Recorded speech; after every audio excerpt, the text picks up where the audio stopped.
Hello students, good morning.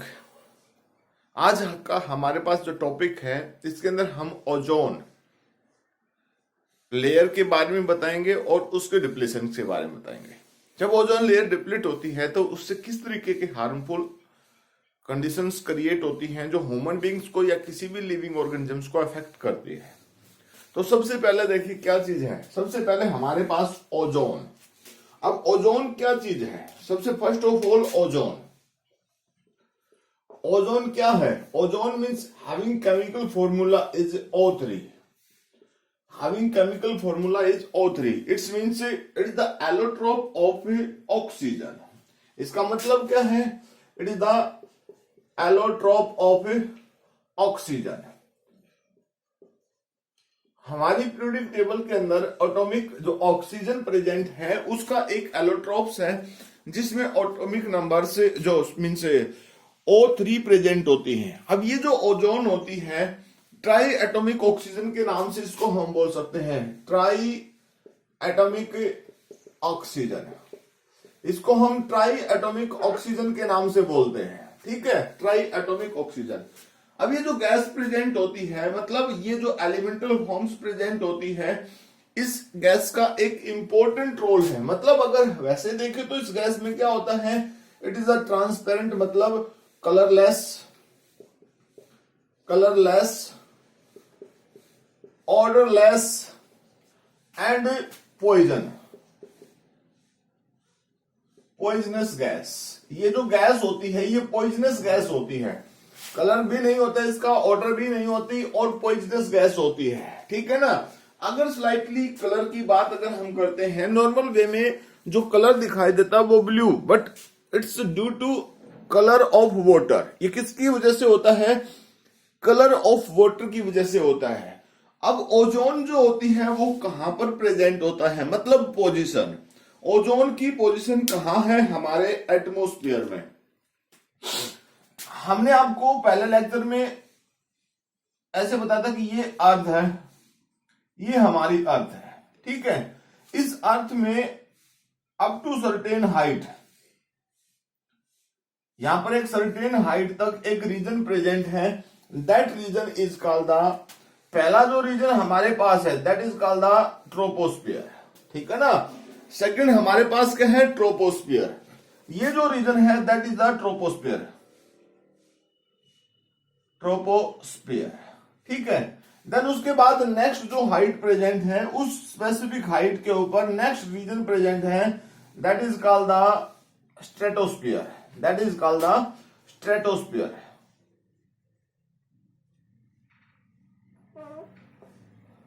That is called the stratosphere, ठीक है। अब यहां पर देखिए ट्रोपोस्फियर, स्ट्रेटोस्फियर, इन दोनों जोन्स के बीच में एक स्पेसिफिक हाइट से आप ये मान के चल सकते हैं कि जो ये रीजन प्रेजेंट है, ओजोन जो प्रेजेंट है वो एक स्पेसिफिक हाइट के बेस के ऊपर हम उसको काउंट कर सकते हैं। अगर हम इस फर्स्ट जोन को 16 किलोमीटर तक की हाइट में मानते हैं तो उसे जस्ट बिलो की तरफ, हालांकि ये 16 किलोमीटर सिर्फ इक्वेटर पे प्रेजेंट होता है, पोल पर इसकी जो हाइट होती है वो कम होती है। यानी अगर इस रीजन के अंदर अगर हम देखते हैं तो यहां इस पार्टिकुलर रीजन से देखिए, इस रीजन से लेकर और यहां तक का जो रीजन है this one is the region 40 kilometre तक की हाइट पे हम उसको काउंट कर सकते हैं।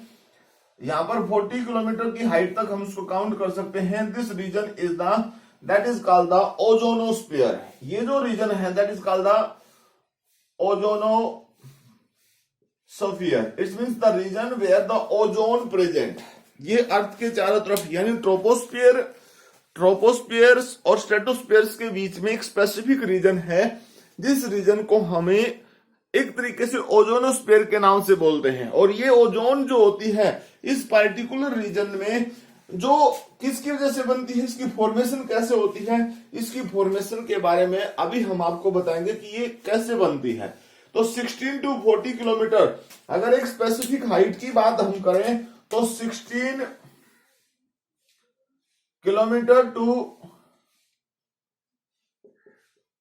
इस पार्टिकुलर रेंज में ये मिलती है हमें। आप इसको इस तरीके से मान सकते हैं कि मतलब ये 24 से लेकर 25 किलोमीटर यानी 24 टू किलोमीटर तक की हाइट में ये एक स्पेसिफिक डेप्थ के बेस के ऊपर मिलती है, ठीक है। ये ओजोनोस्फीयर की लेंथ के बेस के ऊपर है। अब यहां पर देखिए हाउ ओजोन फॉर्म, ओजोन बनती कैसे है, ओजोन बनती कैसे है, इसका रीजन क्या है, हाउ ओजोन फॉर्म्ड। पहला क्वेश्चन हमारे पास यही राइज होता है कि हाउ ओजोन फॉर्म्ड, बनती कैसे है ओजोन। ओजोन की फॉर्मेशन के लिए यूवी रेडिएशन रिस्पॉन्सिबल है।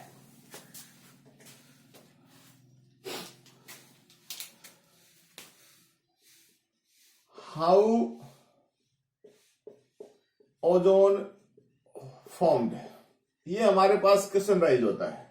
अब इस क्वेश्चन के बेस के ऊपर देखिए क्या कंडीशन होती है।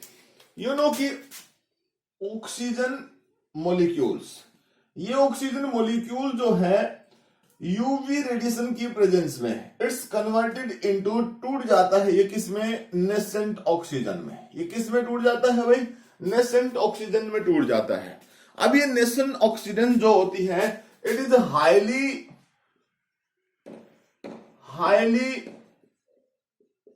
रिएक्टिव। ये जो ऑक्सीजन होती है ये हाईली रिएक्टिव होती है। अब इस हाईली ऑक्सीजन रिएक्टिव के केस में क्या कंडीशन होती है, देखिए O2 two molecules UV radiation they are converted into O3। अब O3 में कैसे कन्वर्ट हुई, 3 O3 में कैसे कन्वर्ट हुई, आप यहां से देखिए सिंपली फॉर्म में मैंने कहा कि O2 3 है, इसका मतलब एक तो जो हमारे पास प्रेजेंट है it's converted into nascent oxygen UV की प्रेजेंस में, प्लस में 2O2, ठीक है, प्लस में 2O2। अब ये जो है ये रिएक्टिव है, ये इसके साथ कंबाइन करती है, then it converted into 2O3। ये किस में कन्वर्ट हो जाती है, 2O3। तो ये पॉसिबल किसकी सहायता से है, यूवी रेडिएशन से। This is possible by the help of UV radiation, और UV radiation come from sun. ये जो यूवी रेडिएशन है these are comes from the sun। UV means ultraviolet rays comes from sun, ठीक है ना। Sunlight के base के ऊपर ये सन हमारे एटमॉस्फेयर में आती है, और ऑक्सीजन गैस जो होती है, ऑक्सीजन मॉलिक्यूल्स जो प्रेजेंट होता है ये इसको ब्रेक कर देती हैं, किसमें, oxygen nascent reactive highly reactive oxygen में। Then highly reactive oxygen atom combine with 2 ऑक्सीजन molecule then converted into the triatomic oxygen, it means it converted into the ozone। ये फॉर्मेशन है। अब ओजोन डुप्लेट कैसे होती है, क्या रीजन है ओजोन डुप्लीट होने का। ओजोन डुप्लीट होने का रीजन क्या है, ये तो थी फॉर्मेशन। अब हमारे पास है ओजोन डुप्लीट कैसे होती है।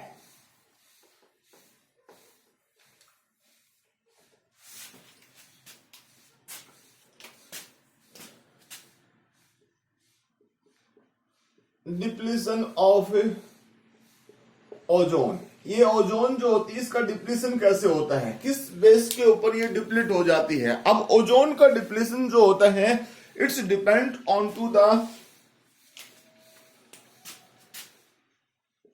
It is based on ODS. ODS मतलब ओजोन डिप्लीटिंग सब्सटेंस। किस पे डिपेंड करता है, ओडीएस, ओजोन डिप्लीटिंग सब्सटेंस पे, यानी वो सबस्टेटम जो ओजोन को डिप्लीट करते हैं। मतलब इस कैटेगरी में स्पेसिफिकली अगर हम एग्जांपल की बात करते हैं तो हमारे पास जो एग्जांपल है वो है हेलोन। हेलोन मतलब हेलोजन फैमिली जो होती है हमारे पास, हेलोजन फैमिली, इसके जो मेंबर होते हैं जिसमें हमारे पास फ्लोरीन, क्लोरीन, ब्रोमीन, आयोडीन, ये जो होती है ये बड़ी easily highly reactive substratum elements हैं जो आसानी से ओजोन के साथ कंबाइन होते हैं और उसको फ्री रेडिकल्स की फॉर्म्स में रिलीज कर देते हैं। इसमें से सबसे ज्यादा रिएक्टिव जो सबस्टेटम है वो हमारे पास क्लोरीन, यानी ये जो Cl2 है क्लोरीन जो गैस है हमारे पास, क्लोरीन गैस जो होती है Cl2 ब्रेक हो जाती है Cl प्लस Cl में, इस तरीके से ब्रेक हो जाती है। ये फ्री रेडिकल्स की फॉर्म जो होती है ये क्या करती है, ओजोन को ब्रेक कर देती है, ओजोन को ब्रेक कर देती है। कैसे ब्रेक कर देती है, देखिए हमारे पास क्या चीज है, अगर हम यहां पर देखें ओजोन मतलब O3, ये हमारे पास ओजोन है, ठीक है। अब ये O3 ओजोन जो है इसके साथ क्या होता है, ये जो क्लोरीन है Cl2 इसके साथ कंबाइन करती है, देन कन्वर्टेड इनटू 3O2, इसमें कन्वर्ट कर देती है। अब ये करती कैसे, इसका मतलब क्या है, इसका मतलब एक सिंपल सी वे में देखिए आप, यहां पर हमारे पास मान लीजिए सपोज कीजिए ओजोन है, ठीक है ना। अब इस ओजोन को हम यहां से एक फ्री रेडिकल की फॉर्म में क्लोरीन देते हैं Cl, ये कन्वर्ट हो जाती है किसके अंदर, it's converted into O2 plus में ऑक्सीजन का फ्री रेडिकल है वो इसके साथ जुड़ जाता है, यानी ये बन जाता है इसमें, ठीक है। अब दूसरी तरफ देखिए हमारे पास O3 जो है हमारे पास कितनी है 2, यहां से सेकंड O3, अब उसके साथ फिर सेकंड फ्री रेडिकल Cl, ये इसके साथ आया, then its converted O2 plus में OCl, इसमें फिर से कन्वर्ट होगी। अब ये फ्री रेडिकल्स के बेस के ऊपर इसमें कन्वर्ट होगी। अब हमारे पास डायरेक्टली अगर आप यहां से देखते हैं तो आपके पास क्या कंडीशन रिमेन्स है, क्या बचता है हमारे पास, देखिए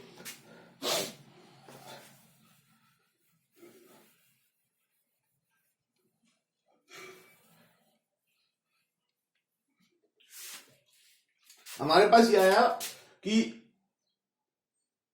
O2 जो हमारे पास ओजोन हमारे पास है वो कन्वर्ट होगी किसमें, O2 प्लस में OCl में, इसमें कन्वर्ट होगी।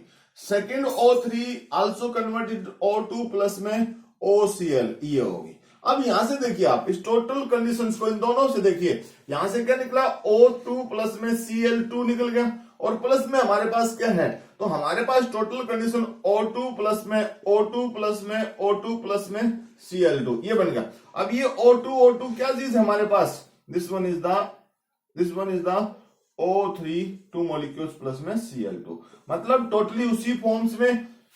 अगर हम यहां पर देखें तो हमारे पास ये क्या है, हमारे पास ये सबस्ट्रेटम जो प्रेजेंट है ऑक्सीजन की फॉर्म में वापस से ये कन्वर्ट हो गया है। तो इस तरीके से फ्री रेडिकल्स रिलीज करके क्लोरीन, यानी मतलब क्लोरीन के अलावा जो भी हेलोजन फैमिली के मेंबर्स है वो फ्री रेडिकल्स के बेस के ऊपर ओजोन लेयर को डिप्लीट कर सकते हैं।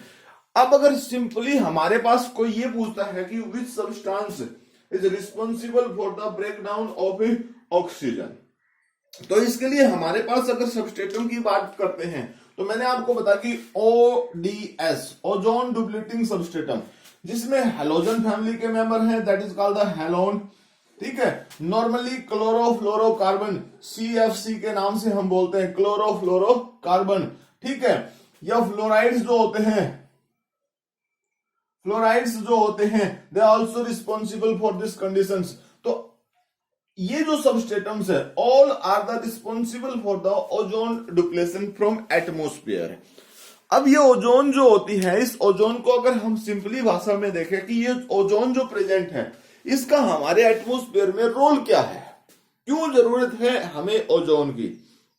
देखिए ozone is the so important atmospheric gas because it help in two different way. मैंने आप लोगों को बताया स्टार्टिंग में ही, मैंने कहा था कि ओजोन एक ऐसी गैस है जो हमारी अर्थ पर जितने भी लिविंग ऑर्गेनिज्म हैं उन सब की प्रोटेक्शन करती है। और वो प्रोटेक्शन कैसे करती है, देखिए अब यहां पर अगर हम बात करते हैं what are the role of ozone, ozone जो है उसका रोल क्या है हमारे लिए।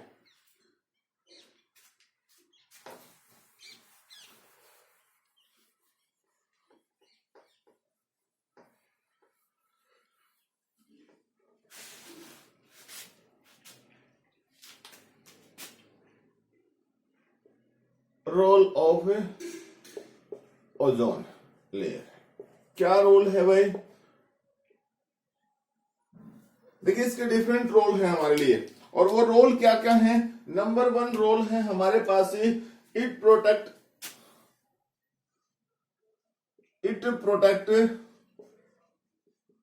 अस फ्रॉम स्किन कैंसर। ओजोन जो होती है ओजोन जो होती है वो सन से आने वाली अल्ट्रावायलेट रेज जो होती हैं उनसे हमारी प्रोटेक्शन करती है। It means it protect from skin cancer. तो जो यूवी रेडिएशन से डायरेक्टली अर्थ की सरफेस पे आएंगी उन यूवी रेडिएशंस को ओजोन एब्जॉर्ब कर लेती है और जिसकी वजह से वो अर्थ की सरफेस पे नहीं आ पाती। यूवी रेडिएशन से रिस्पॉन्सिबल है कि वो आयनाइज्ड रेडिएशन है एक तरीके से जो हमारे डीएनए को चेंज कर सकती है, और डीएनए को चेंज करना मतलब वेरिएशन क्रिएट, और वो वेरिएशन जो होती है म्यूटेशन के नाम से बोली जाती है। म्यूटेशन के बेस के ऊपर हमारा डीएनए जो उसकी जो कोडिंग होती है वो डिस्टर्ब होती है और उसकी वजह से हमारे जो कैरेक्टर है वो डिस्टर्ब होते हैं। That condition is called the mutation और that is the cause of skin cancer. इसके अलावा ओजोन जो होती है it protect us from a eye damage. Eye से रिलेटेड जो प्रॉब्लम्स हो जाती है, मतलब जो डैमेज होने के चांस होते हैं उन डैमेज से प्रोटेक्ट करती है। मतलब स्पेशली किसको बोल सकते हैं यहाँ पे, स्पेशली अगर हम एग्जांपल की बात करते हैं तो कैटरैक्ट प्रॉब्लम होती है आईज की। जो कॉर्निया होता है उस कॉर्निया के अंदर बलरिंग हो जाती है, हार्डनेस आ जाती है, उसके बेस के ऊपर कैटरैक्ट प्रॉब्लम्स क्रिएट होती है, तो उससे प्रोटेक्शन करने का काम करती है। ठीक है, ओजोन अगर नहीं है तो हमारा इम्यून सिस्टम जो होता है वो डैमेज हो जाता है। Without ozone layer our immune system is damage, our immune system is damage. ठीक है, उसके बाद नेक्स्ट कंडीशन हमारे पास क्या है, देखिए it reduce the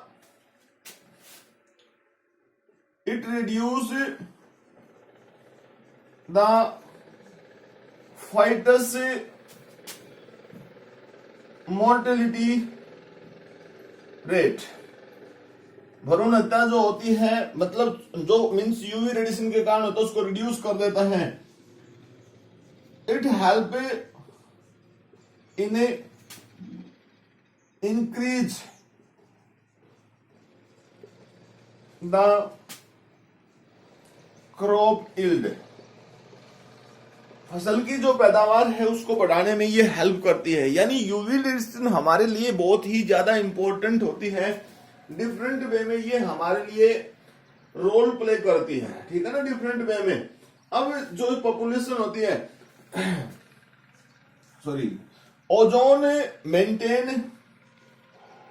ozone layer maintain the number of zooplankton and phytoplanktons। zooplankton और phytoplanktons का मतलब क्या होता है, zooplankton या phytoplanktons जो होते हैं वो स्मॉल प्लांट्स होते हैं, स्मॉल एनिमल्स होते हैं। यानी जू मतलब एनिमल्स और फाइटो मीन्स प्लांट्स, ये स्मॉल प्लांट्स होते हैं जो हम सी के अंदर सी के अंदर ना कि वाटर के अंदर प्रेजेंट होते हैं और जो फोटोसिंथेसिस में रोल प्ले करते हैं। अगर ये सब प्लांट्स हेल्दी होंगे तो मतलब क्या होगा, एटमॉस्फेयर प्योर होगा। अब देखिए मैं दोबारा से इन पॉइंट्स को आपके सामने एक्सप्लेन करता हूं ओजोन के बेस के ऊपर कि ओजोन का रोल क्या है हमारे लिए। रोल ऑफ ओजोन में हमारे पास सबसे पहला पॉइंट क्या है, it protect us from the skin cancer. पहला पॉइंट मैंने आपके सामने लिखा कि it protect us from the skin cancer. Simply UV जो होती है, यूवी रेडिएशन, ये रेज जो है ये क्या होती है, कैंसर कॉजिंग होती है, कैंसर कॉजिंग होती है। तो यूवी रेडिएशन जो कैंसर कॉजिंग होती है, इन यूवी रेडिएशन से ओजोन जो होती है वो हमारी प्रोटेक्शन करती है, जिसकी वजह से स्किन कैंसर जो होती है यानी किसी भी तरीके का जो कैंसर हमारी बॉडी में होने के चांस होते हैं यूवी के कारण, उससे हमारी प्रोटेक्शन होती है। देन उसके बाद हमारे पास क्या है, it protect us from the eye damage. ठीक है, it protect us from the eye damage मतलब UV radiation are responsible for the disease of the cataract. ठीक है। कैटरेक्ट जो डिजीज है, ये कैटरेक्ट जो डिजीज है, इस कैटरेक्ट डिजीज, ये जो कैटरेक्ट डिजीज है ये आई डिजीज है। इसमें आईज का जो कॉर्निया होता है, कॉर्निया जो अपर रीजन है, कोरोना बोल सकते हो आप उसको, ठीक है ना। ये जो रीजन है, इस रीजन को एक तरीके से ब्लर बना देता है, डैमेज कर देता है, तो उससे प्रोटेक्शन करती है ओजोन हमारी, ठीक है। विदाउट ओजोन लेयर मतलब ozone layer protect our immune system, यानी ओजोन लेयर जो होती है हमारा इम्यून सिस्टम को प्रोटेक्ट करती है। यूवी रेडिएशन जो होती है वो उसको डैमेज करती है, ओजोन जो होती है उसकी प्रोटेक्शन करती है। तो ozone is the most important layer for us. Ozone जो है हमारे लिए बहुत ही ज्यादा इंपॉर्टेंट लेयर है। It reduce the fetus mortality rate. इसका मतलब UV radiation directly damage the fetus embryonic stage in case of animal as well as in case of plant. UV radiation जो होती है, भ्रूण जो होते हैं, चाहे वो प्लांट के केस में है चाहे वो एनिमल के केस में है, उसको डायरेक्टली डैमेज करती है। लेकिन ओजोन लेयर जो होती है वो यूवी रेडिएशन को एब्जॉर्ब करने की वजह से अर्थ की सरफेस पे नहीं आने देती, जिसकी वजह से फिटस यानी जो भी भ्रूण होता है या जो भी एम्ब्रियोनिक कंडीशन होती है उसकी प्रोटेक्शन करने का काम करती है। Fifth point, it help in to increase the crop yield. It help in to increase the crop yield means जो क्रॉप होती है, अब उसकी लेंथ किसके बेस के ऊपर बढ़ती है? न्यू ब्रांचेस के बेस के ऊपर। जो ब्रांचेस होती हैं वो बड़ी सॉफ्ट होती हैं। ऐसे में अगर यूवी रेडिएशन डायरेक्टली हमारी सरफेस पे आएगी तो UV radiation simply newly growing branches है उनको डैमेज करेगी। अब न्यूली ग्रोइंग ब्रांचेस जो होती है उनकी प्रोटेक्शन कौन करता है? ओजोन लेयर करती है। अगर ओजोन लेयर प्रोटेक्शन करती है तो यील्ड जो होती है, पैदावार जो होती है फसल की, वो इंक्रीज होती है। सिक्स्थ पॉइंट हमारे पास क्या है? Ozone layer maintain the number of zooplanktons और phytoplankton, means it protect zooplankton और फाइटोप्लैंक्टन फ्रॉम डैमेज और kill. Both the zooplanktons and the phytoplanktons are responsible for the photosynthesis. So photosynthesis एक important process है जिसके base के ऊपर atmosphere में oxygen की अमाउंट बढ़ती है। दूसरा, ऑर्गेनिजम्स के लिए रॉ मटेरियल्स यानी फूड बनता है। हम सब ऑर्गेनिज्म मींस हम ह्यूमन बींग्स भी प्लांट्स पे डिपेंड रहते हैं, और प्लांट्स जो डिपेंडेंट्स के लिए जो फूड प्रिपेयर करता है that's come by the help of और means the result of photosynthesis. तो मींस आज का जो लेक्चर हमारे पास है, इस लेक्चर के अंदर हमने ओजोन के बारे में आपको बताया कि ओजोन क्या होती है। अब जो ओजोन होती है उसकी थिकनेस को कैसे मेजर किया जा सकता है? ओजोन जो लेयर होती है उसकी थिकनेस को मेजर करने के लिए हमारे पास एक स्पेसिफिक यूनिट है, ठीक है, जिसको हम किसके नाम से बोलते हैं? जिसको हम डॉब्सन के नाम से बोलते हैं, ठीक है ना, जिसको हम डॉब्सन के नाम से बोलते हैं, ठीक है, डॉब्सन के नाम से। ये जो यूनिट होती है 0.1 mm होती है, इसकी थिकनेस जो होती है 0.1 mm के नाम से होती है। और ये एक साइंटिस्ट है जिसके नाम से इस यूनिट को बनाया गया है। मतलब इसकी थिकनेस जो होती है वो 0.001 mm की थिकनेस के बेस के ऊपर है। तो इस तरीके से पोल रीजन जो होते हैं, पोल रीजन, उन पोल रीजन के अंदर ओजोन डिप्लेशन ज्यादा होता है एज कंपेयर टू इक्वेटर। और वो क्यों होता है? This is possible due to the specific reason, specific condition होती है जिसमें ओजोन रीजन जो होता है वहां पर विंड साइकिल होता है, ठीक है ना। और वो विंड साइकिल जो होता है इसके लिए रिस्पॉन्सिबल है। कोरोइडल वेज जो होती हैं, एयर्स जो होती हैं, वो रिस्पॉन्सिबल करती हैं उसके लिए, ठीक है। तो स्टूडेंट्स, आज के हमारे इस लेक्चर के अंदर ओजोन, उसकी फॉर्मेशन, उसका डुप्लेशंस, कैसे ये हम लिविंग ऑर्गेनिजम्स की यूवी रेडिएशन से प्रोटेक्शन करती हैं। तो आज के लिए हमारे पास इतना ही।